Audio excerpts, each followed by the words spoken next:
今天我买了2条红鳝鱼，我们把这个鱼鳞刨去。处理的时候一定要小心，这个背上的刺很尖的。红鳝鱼骨刺少，肉结实，特别鲜美，很适合小朋友吃。再把鱼肚子掏去。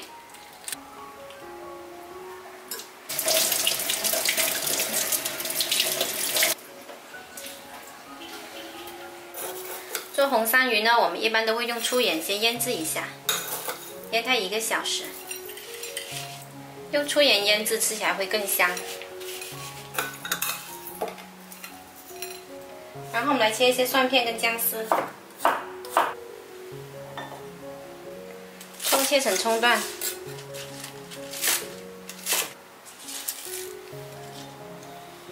红鳝鱼腌好后把盐冲洗掉，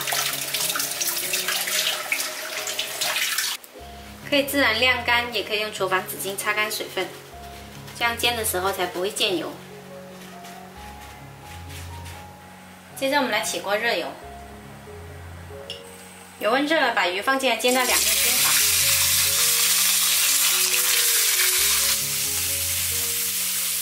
一定要等一面煎金黄再翻另外一面煎。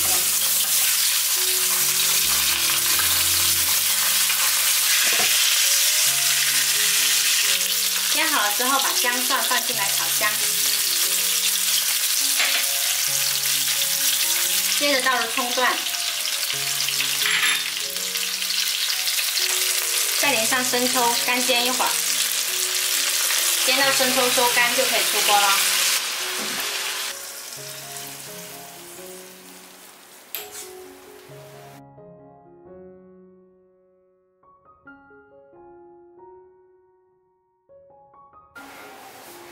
骨刺少、肉质鲜美的干煎红鳝鱼就做好啦，特别适合做给小朋友吃。